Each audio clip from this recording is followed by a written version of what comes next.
Le menu Fichier de Word comporte plusieurs sous-menus que l'on peut voir dans la colonne de gauche sur le fond bleu. Le premier de ces sous-menus, Information, possède trois options. Première option, protéger le document. Marquer le document comme final. Cette option permet d'informer la personne qui va lire le document qu'il est dans sa version finale et qu'en plus il ne pourra pas le modifier car il est en lecture seule. Chiffrer avec mot de passe. Ceci va permettre d'entrer un mot de passe qui sera nécessaire par la suite pour ouvrir le document. Il suffit de saisir le mot de passe choisi, puis de valider et la boîte de dialogue se ferme. Restreindre les modifications. Grâce à cette option, on va permettre de contrôler les types de modifications que les autres personnes pourront y apporter. Si on clique dessus, on ouvre à droite un volet, restreindre la modification, avec des cases à cocher. Cette fenêtre offre différentes possibilités de restriction. Restriction de mise en forme, c'est-à-dire qu'on pourra limiter la mise en forme à une sélection de styles. Donc si je la coche, on ne pourra plus utiliser n'importe quel style. Restriction de modification, ça veut dire que là, je vais pouvoir choisir le type de modification qui pourra être apporté au document, ou bien si je ne veux qu'aucune modification ne soit possible, ce qui revient à mettre le document en lecture seule.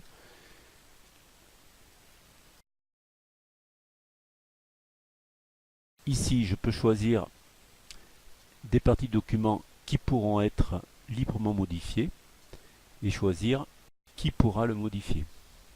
Et enfin, une fois que tout sera prêt, je valide la protection en cliquant sur cette case et en saisissant un mot de passe qui permettra de protéger ces restrictions.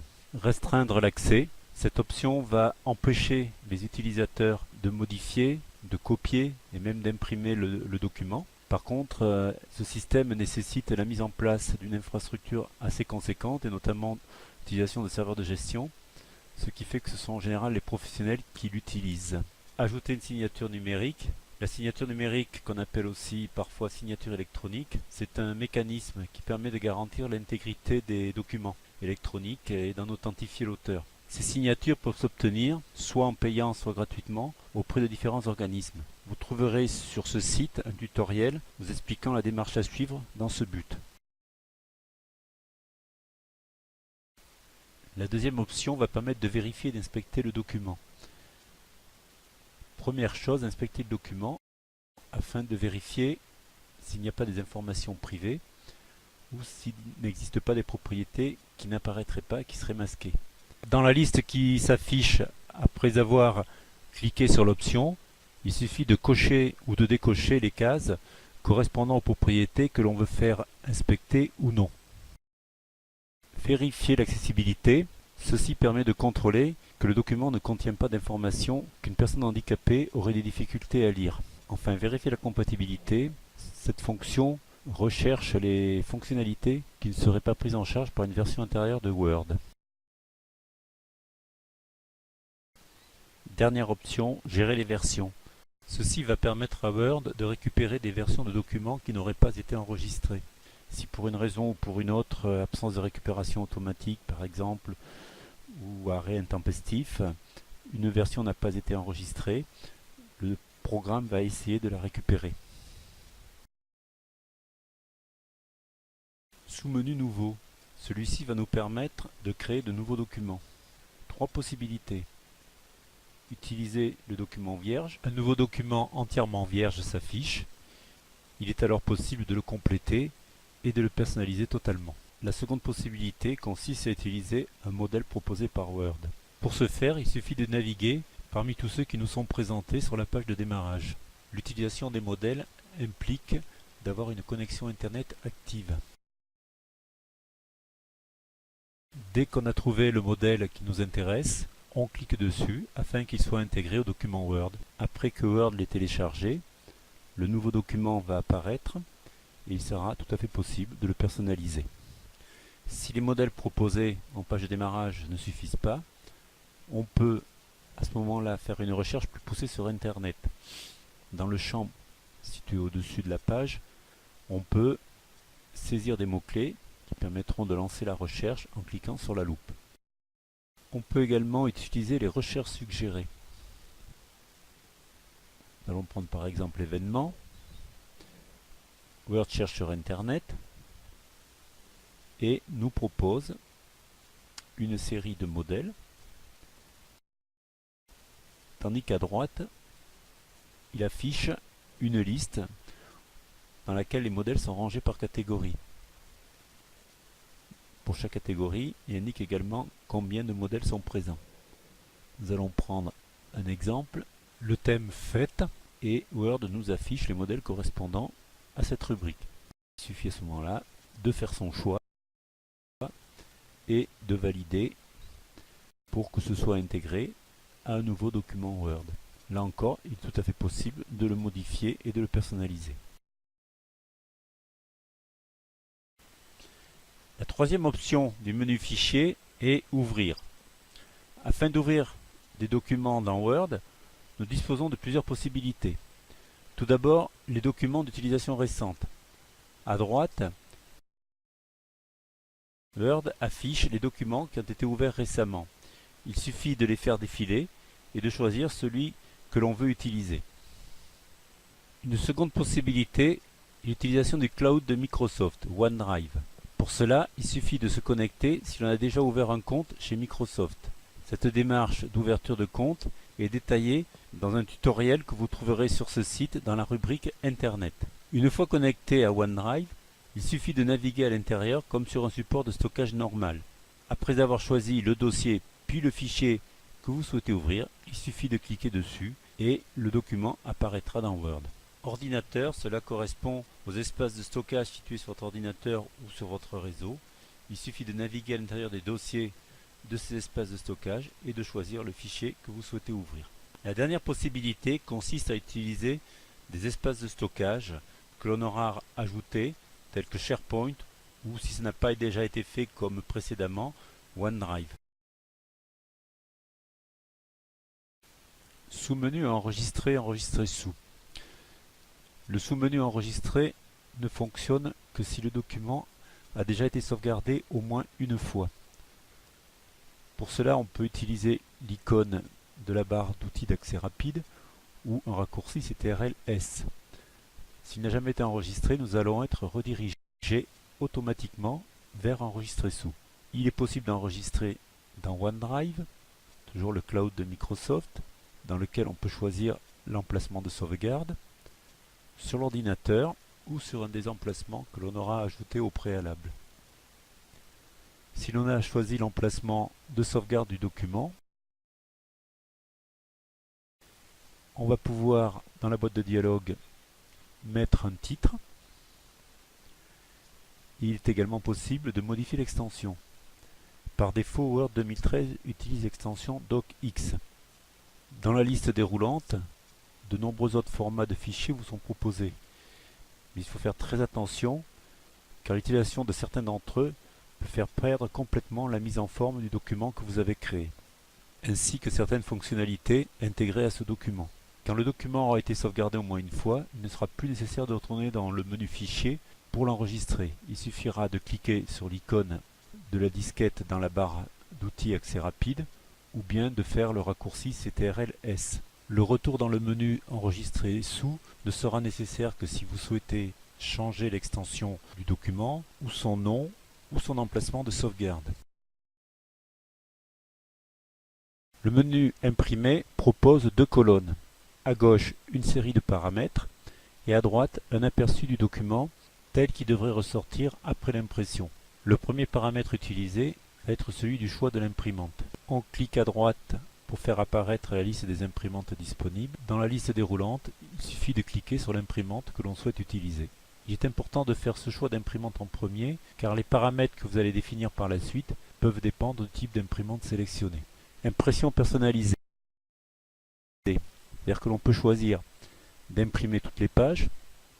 On peut même, si on sélectionne une partie du texte, choisir de n'imprimer que la sélection en question. Imprimer la page active ou une impression personnalisée, c'est-à-dire des numéros de page.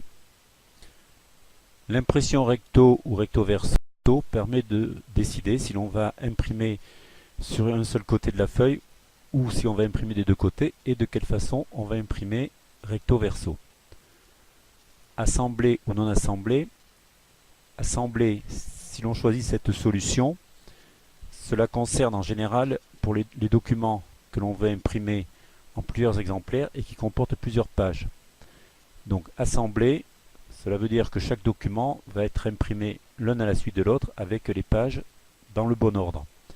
Si elles sont non assemblées, on va imprimer toutes les pages numéro 1 de tous les documents en même temps, puis toutes les pages numéro 2, toutes les pages numéro 3 et ainsi de suite.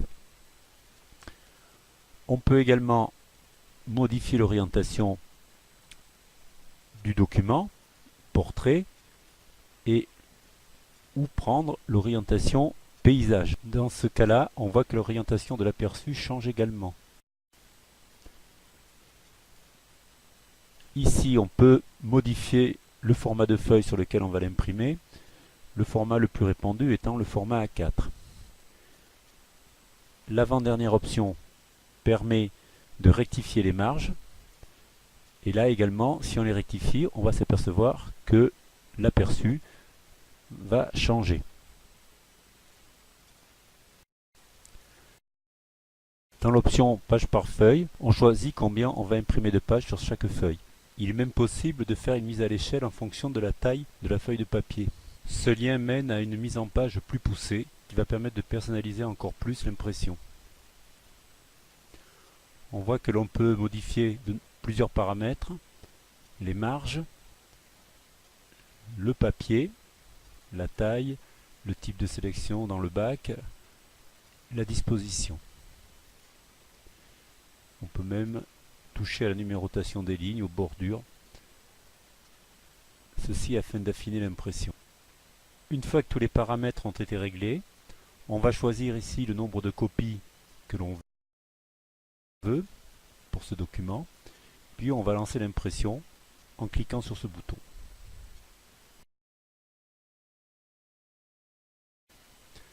Après imprimer, nous accédons au sous-menu Partager. Celui-ci va permettre de faire profiter d'autres utilisateurs du document créé par Word. Première possibilité, inviter des personnes. Il suffit de saisir dans cette zone le nom ou les adresses de messagerie des personnes que l'on souhaite inviter. On peut également rechercher les noms des contacts dans un carnet d'adresses sur l'ordinateur. Les contacts choisis dans le carnet d'adresses s'afficheront alors dans le champ où il faut saisir les noms des invités. Il est également possible d'inclure un message à l'intention des personnes avec qui on va partager le document. Un autre choix permet de décider si la personne qui aura le document en partage pourra le modifier ou simplement n'y accéder qu'en lecture seule. Si le nom ne figure pas dans votre répertoire, il vaut mieux saisir une adresse de messagerie, car si Word ne reconnaît pas le nom, il ne pourra pas envoyer le message, l'invitation. À ce moment-là, vous aurez un message qui va apparaître et qui vous demandera de saisir plutôt une adresse électronique. Une fois que l'invitation est prête, on peut partager. La personne concernée va recevoir un mail l'avertissant de ce partage et son nom va s'afficher sur l'interface partagée. La seconde possibilité de partager un document, c'est en obtenant un lien. Deux options se présentent, soit un simple lien d'affichage, c'est-à-dire que le document sera en lecture seule, ou un lien de modification. La personne qui recevra le lien pourra modifier le document. Il suffit de créer le lien à condition que le document soit sur OneDrive, comme on le constate dans le lien. À ce moment-là, on peut le copier et de le faire parvenir à la personne qui pourra l'utiliser par différents moyens, notamment la messagerie Internet. À tout moment, le propriétaire du document peut annuler le partage en désactivant le lien. Il suffit de cliquer ici. Il est possible de partager le document en le publiant sur les réseaux sociaux. Par exemple, dans le cas présent, il s'agit de Twitter. On choisit si la personne pourra modifier ou simplement afficher le document. On inclut un message à l'intention du destinataire. Et lorsqu'on publie, le contact que l'on aura dans Twitter, ou les contacts que l'on aura dans Twitter, vont recevoir un message avec un lien vers un emplacement de OneDrive pour accéder au fichier et pouvoir soit l'afficher, soit le modifier. Par courrier électronique, le partage se fait de différentes manières. On peut l'envoyer en tant que pièce jointe. Donc là, il y aura possibilité d'avoir une copie qui pourra être revue et corrigée. Envoyer un lien, c'est-à-dire qu'à ce moment-là, tout le monde travaillera sur la même copie. Envoyer en tant que PDF. Là, il sera en pièce jointe en tant que format PDF, mais ce sera difficilement modifiable. XPS est un format également qui est difficilement modifiable et envoyé en tant que télécopie Internet. Pour la présentation en ligne, un lien qui sera envoyé au destinataire va leur permettre d'afficher le document dans un navigateur. À partir de là, l'auteur pourra leur expliquer son travail et même apporter des modifications. Tous ceux qui visionneront le document à distance pourront voir ces modifications s'effectuer de façon quasi simultanée. Nous allons voir un exemple de présentation en ligne. Il faut rappeler que la présentation en ligne ne peut pas marcher si vous ne possédez pas un compte Microsoft OneDrive auquel vous serez connecté au moment de l'utiliser. La connexion au service peut prendre un certain temps. Le lien généré doit être copié dans un navigateur. Il peut être nécessaire de le faire parvenir aux personnes qui vont partager le document avec vous. Une fois que le lien a été fourni au destinataire, il est possible de commencer la présentation. Voici ce qui apparaît dans le navigateur de l'utilisateur à distance. Pour la présentation, le document apparaît de cette façon avec cette barre d'outils. Si l'on veut modifier, il suffit de cliquer sur modifier et par exemple d'enlever un titre. Si je veux que cette modification se répercute chez l'utilisateur à distance, je vais cliquer sur reprendre. Et la personne qui aura le document affiché sur son navigateur verra cette modification prendre effet également. Lorsque l'on veut mettre fin à cette présentation en ligne, il suffit de cliquer sur le bouton rouge arrêter la présentation en ligne. Le dernier mode de partage est la publication sur un blog. Nous cliquons sur publier sur le blog. Le document prend un aspect différent de celui du format Word et vous propose d'enregistrer maintenant. Si vous souhaitez le placer directement sur le blog, vous pouvez en choisir un dans la liste proposée par Word et après avoir entré le nom d'utilisateur et le mot de passe, Word va se charger de placer le billet directement sur le site.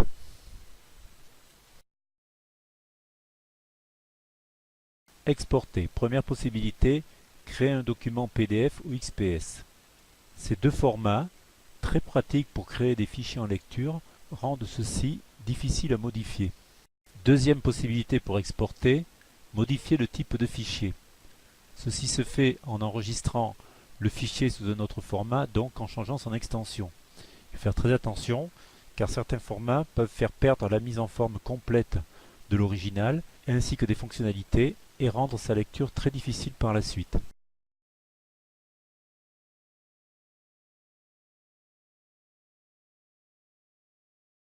Le menu fermé ne présente pas de particularité, si ce n'est que lorsque le document n'a jamais été enregistré ou si vous lui avez apporté des modifications, Word va vous proposer de le sauvegarder avant de le fermer.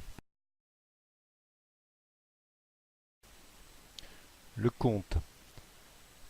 Sur cette page, Word vous propose des informations sur le produit, activation ou non activation, et à gauche, des informations sur l'utilisateur, avec possibilité de modifier certains paramètres, tels que changer la photo, se déconnecter du compte, changer de compte. On peut aussi modifier l'arrière-plan d'Office, modifier son thème et également voir quels sont les services auxquels on est connecté. Par exemple ici il y a OneDrive et Twitter.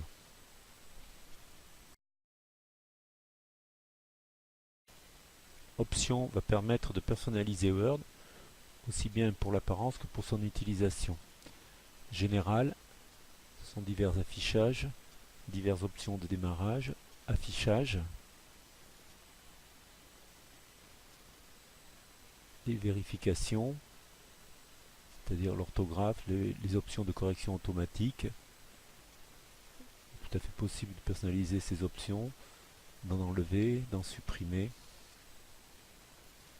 Enregistrement, on peut choisir si on veut un enregistrement de récupération régulier, choisir l'intervalle, choisir le dossier où on veut que ces sauvegardes soient effectuées, ce qui permet par la suite de récupérer avec l'option gérer les versions, modifier les langues, les options avancées, personnaliser le ruban. C'est-à-dire que là, on peut modifier d'outils soit en enlevant ou en ajoutant. Celles qui sont cochées dans cette colonne sont celles qui sont actives. Si on les décoche, elles vont disparaître. On peut créer ses propres barres d'outils. On peut également, à l'intérieur de la barre d'outils, modifier les icônes, soit en ajoutant, soit en enlevant, soit en les déplaçant. Même chose pour la barre d'outils d'accès rapide, qui est celle située tout à fait au-dessus, que l'on peut personnaliser, les compléments et le centre de gestion de la confidentialité.